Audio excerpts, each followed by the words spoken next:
for today, we will have first this lesson, which is Dominican spirituality. For this lesson, here are the objectives. So una is to know the life of Saint Dominic. Kilalanin muna natin Saint Dominic, and then also we'll try to trace some of the historical background as to why the Dominican order or the order of preachers have existed. Okay, and then sa last part, we're gonna try to see some connections of this spirituality with what we have in our school. Who is Saint Dominic? So let's just look at this timeline so that we can have a glimpse of what is the life of Saint Dominic.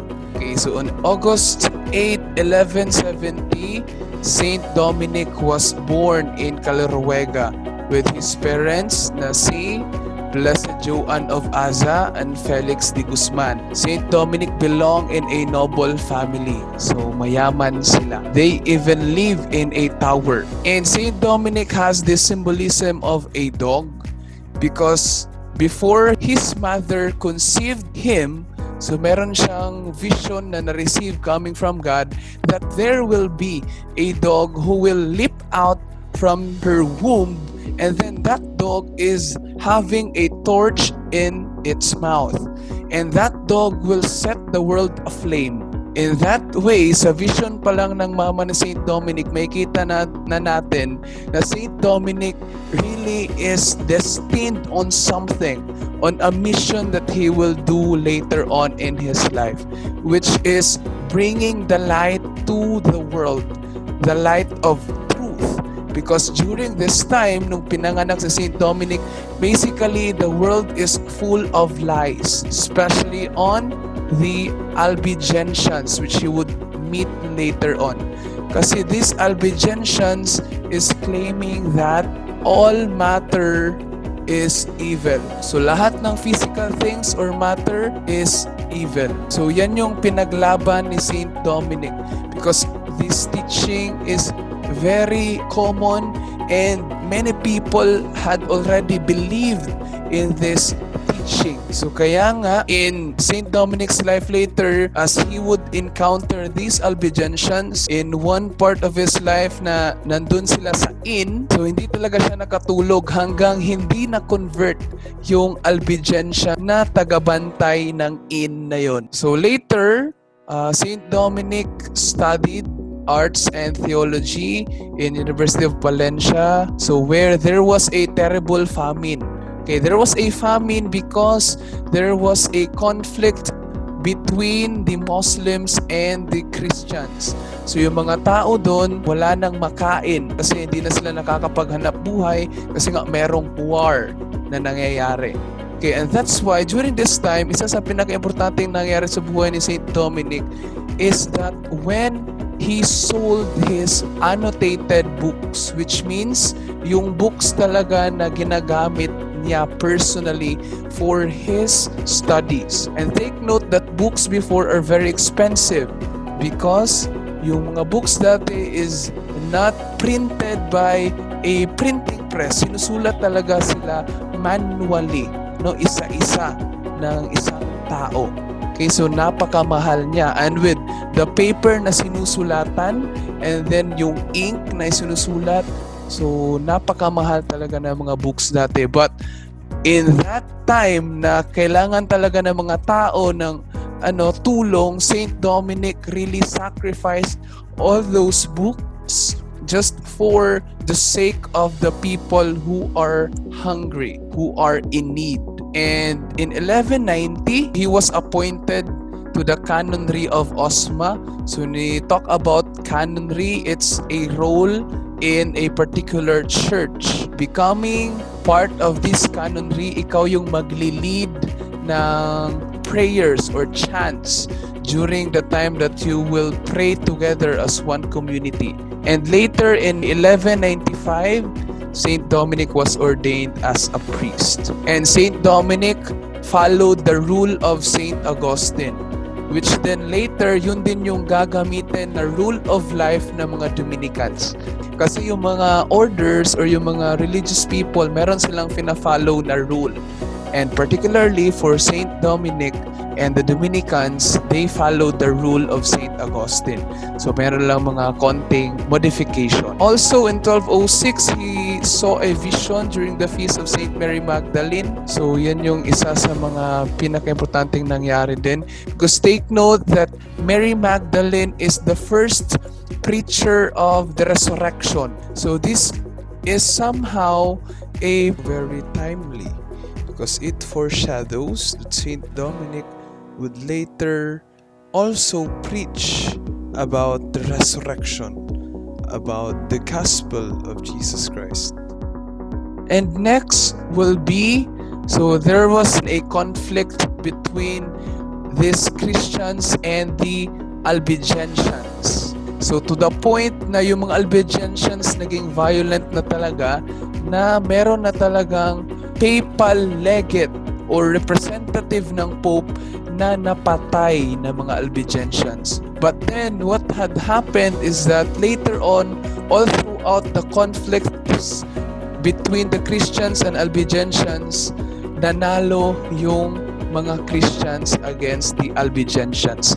And there is also this time na yung mga Albigensians, kahit gustuhin man nilang patayin si Saint Dominic, hindi talaga nila magawa-gawa because they were intimidated by the holiness, by the faith that Saint Dominic had. And also, during the lifetime of Saint Dominic, napakaraming miracles na nangyari. For example, when he saved the passengers of a capsized boat, or yung nalunod na yung barko, but with the help of Saint Dominic, umangat uli yung barko from the water. And this boat was safely put in the shore. And when Saint Dominic also prayed for payment, kasi walang pambayad si Saint Dominic nung sumakay siya ng barko, so God provided him that money for him to pay that fare.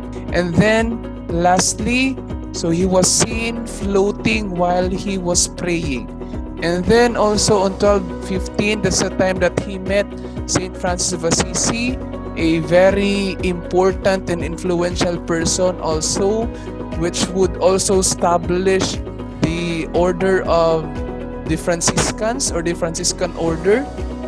So sabay silang nag-establish ng order which will preach also the good news. So dito sa 1215, yung isa sa kailangan nating i-take note is that Saint Dominic already proposed to establish an order of preachers. But then there was a tension kung bakit hindi na-approve yung proposal na to.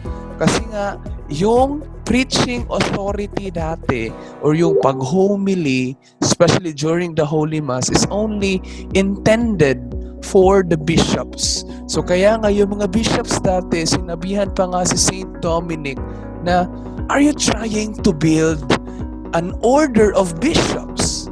So kung sa inato pa, bagaan mo naong, oy, ngano mag-build man ka ng preaching order nga para ra man na sa amua. So yan yung nangyari. But then later, during the time of Pope Honorius, inapprove na talaga ni Pope Honorius yung order of preachers. Okay? Because also in this moment that Saint Dominic received a vision in Saint Peter's Basilica, no, wherein Saint Peter himself handed him a staff, okay, a symbol of authority. And then Saint Paul also handed him a book which is used in preaching. So this means that these two most important figures or pillars of our Christian church, Saint Paul and Saint Peter, are now allowing Saint Dominic to establish this order. So kaya nga sinabi pa nila kay Saint Dominic personally, go and preach. Okay? So yan yung nangyari on this 1216. So inalaw na talaga. So now, it is very historic in the life of the church na yung mga pare inalaw nang mag-preach, especially in the Holy Mass. Because again, that preaching is only proper for the bishops or the successors of the apostles. So kaya nga yung order na in-establish ni Saint Dominic is also an apostolic order. What do you mean by apostolic? So when you talk about an apostolic order, this is an order which is not staying only in one place like the apostles. So they will travel from place to place. Kasi nga, yan din yung ginawa ng mga apostles. Unlike monastic orders na nakastay lang sila sa isang lugar. Yun yung pagkakaiba. Yung apostolic naman is sila yung mga pare na pinapadala outside their convent or their rectory or their home, because that is also what the apostles had done before. And also the order that Dominic had established is a mendicant order. Mendicant. So when you talk about mendicant order, this order is living only out of the goodness of the people. So meaning, nanghihingi lang sila ng kanilang mga pagkain, ng kanilang pamumuhay. So they live by begging. Those are mendicant orders. So the order of preachers or the Dominican order is both an apostolic order and a mendicant order. Also, during this time on 1216, that's the time that Saint Dominic sent his brothers or his sons in different places already, so 2 by 2. And then in 1218, that's the time that he went back to Rome. So bumalik na naman si Saint Dominic doon. Okay, and then doon na rin siya nag-spend ng kanyang Christmas. And next is there are other miracles that had happened in 1219, like yung pagpasok ni Saint Dominic in a closed door. Saint Dominic passed through a closed door. And also this time, he was also able to bring a person back to life. And this time also, binuhay ni Saint Dominic yung isang patay na tao. And in 1220, that's the time that the first general chapter of the order was held in Bologna. When we talk about general chapter, that means that's the General Assembly or yung pag-gather ng lahat ng mga members ng Order of Preachers. So dito, dumami na sila ng dumami. Unlike dito dati sa 1217 or 1216, 16 pa lang sila. But then on 1220, dumami na sila ng dumami. So kaya nga, they were already divided into 8 provinces. Okay? When we talk about provinces naman in terms of a religious life, that means na yung isang lugar na to, for example, in Philippines, we have the Dominican province of the Philippines. So lahat ng mga Filipinos or foreign Dominicans na nandito sa Philippines are member of that Dominican province of the Philippines. So when you belong in a particular place, you also belong in that particular province. Okay?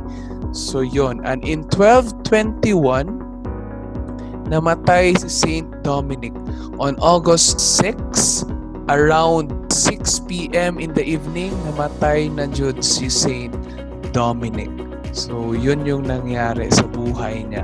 And today, so yung mga Dominicans na yung nag-continue ng kanyang life and teachings. So that is for Saint Dominic's life.